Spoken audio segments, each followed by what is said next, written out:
أي مواضيع أخرى. لجنة التربية ليش ما حددتوا موعد علشان تسووا؟ الأخ العقيد يسأل عن لجنة ثقافية من وزراء التربية والتعليم في الدول الثلاث.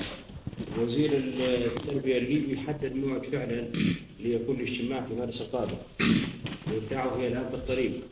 هو أيضا ألف لجنة محلية تحاول أن تستكشف ما يجب أن يوحد من التعليم في البلدان الثلاث، لأن في واقع الأمر بين الجمهورية العربية أكثر برامج موحدة.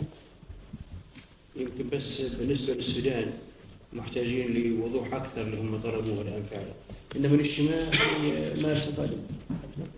مفيش خلاف بيننا، احنا مع السودان تقريبا في توحيد أيضا. هي سهلة إن وزير التربية في الدولة يجيب معاه المنهج بتاع الابتدائي والإعدادي.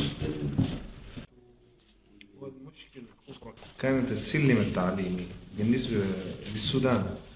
دلوقتي نحن اتخذنا قرار بتغيير السلم التعليمي ليكون زي الجمهورية العربية المتحدة بالضبط، وهذا القرار سينفذ في غضون 6 شهور الجاية دي. ده من ناحية أكثر صعوبة يعني كانت متواجدة، أما من ناحية المناهج والأخرى دي أعتقدها حاجة تفصيلية ممكن هم يصلوا فيها بسرعة، لأن إحنا كنا بندرس 4-4-4، دلوقتي غيرناها 6-3-3 زي الجمهورية العربية المتحدة، وبعد ذاك المناهج تكون طبيعية. هو في العراق اتخلقت مشكلة أيام الكلام على الوحدة، على أساس إن ثانوي هناك 5 سنين وإحنا هنا الإعدادي وثانوي 6 سنين. فكانوا أعداء الوحدة بيقولوا لهم إزاي الوحدة تبقى هتزيدوا في التعليم سنة. الكلام ده يجد استجابة عند الناس، لأن ما هي الوحدة الحقيقة هي مصلحة. أما يجد إن الوحدة هتضيع له سنة، التفكير الطبيعي الإنساني الواحد يفكر في هذه العملية. نقصهم سنة إحنا ليش يفرحوا بالوحدة كويس؟ نعم، نتفقوا جميعا نقصوا سنة بعد وحدناها عشان. لا ده كلام حقيقي، ده حصل جدال كبير جدا في العراق أيام الوحدة الثلاثية وبعد هذا، وكان أعداء الوحدة يتكلموا إن إذا عملتوا وحدة هنطبق نظام مصر وبهذا يضيع منكم سنة. وكان هذا الكلام ليه تأثير فعلا على. هي أصبحت 6 سنوات في العراق. عملوه دلوقتي 6 سنوات في العراق. بعدين في الصفحة الرابعة من التقرير، خامسا تنفيذا لإعلان طرابلس وما رمى إليه الرؤساء الثلاثة من ضرورة تلاحم العمل الرسمي بالعمل الشعبي بين البلدان الثلاثة، تقوم كل دولة بتقديم كافة المساعدات الممكن للهيئات الشعبية تتلاقى مع نظيراتها في الأخطار الأخرى. ده المفروض يبتدي فورا، لأنه يجب نحن نعبي الجماهير. والملاحظ على أنه القوات المسلحة هي تقريبا وعدد قليل جدا من الجماهير هي اللي شعر بأنها هي في حرب، ولكن الشعب والهيئات في الدول الثلاث ما معبية تعبية عسكرية صح علشان تقابل الوضع الحاضر. يعني يجب من الآن أن يكون في عمل جاد لتعبئة كل الشعب لخوض المعركة، مش القوات المسلحة أو ما يساعد القوات المسلحة. يجب أي واحد في الشارع يشعر بأنه هو في حرب ويكون مستعد علشان يضحي، يأكل في 48 ساعة وجبة واحدة إن شاء الله.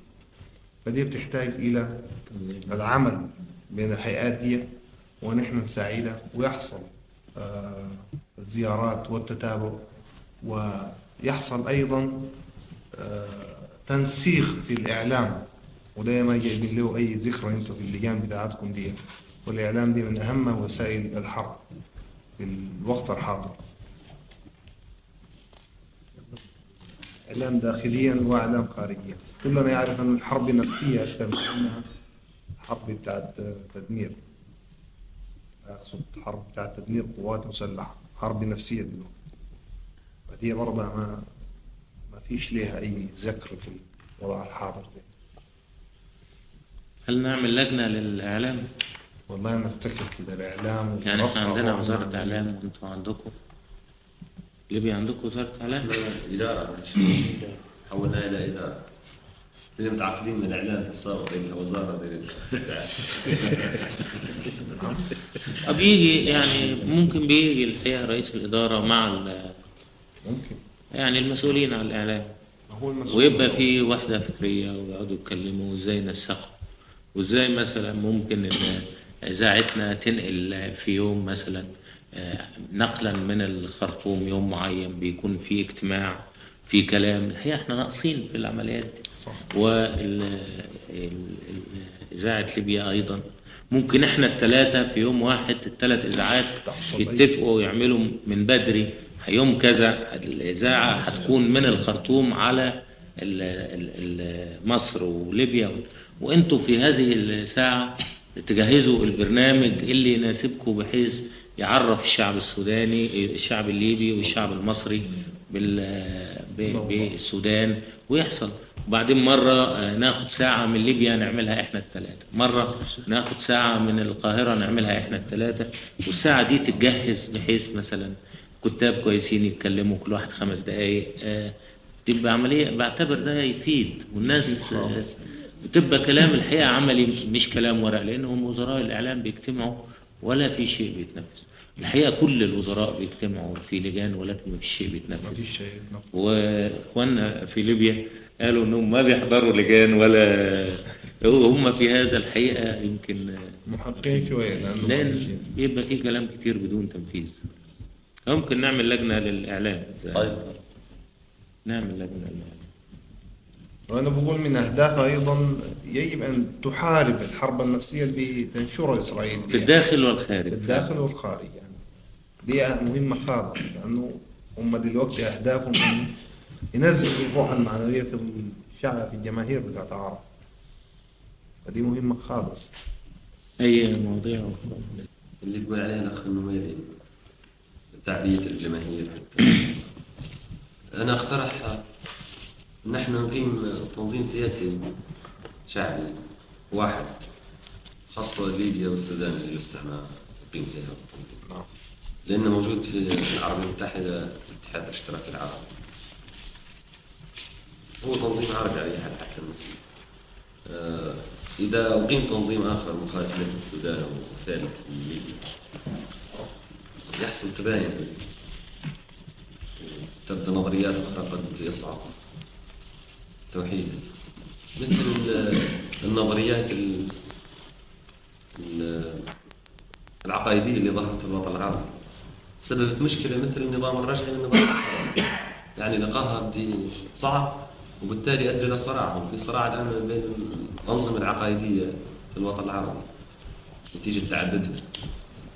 يعني مثلا التجربة البعثية ما بتتنازل عن تجربتها، بتبقى متصارعة.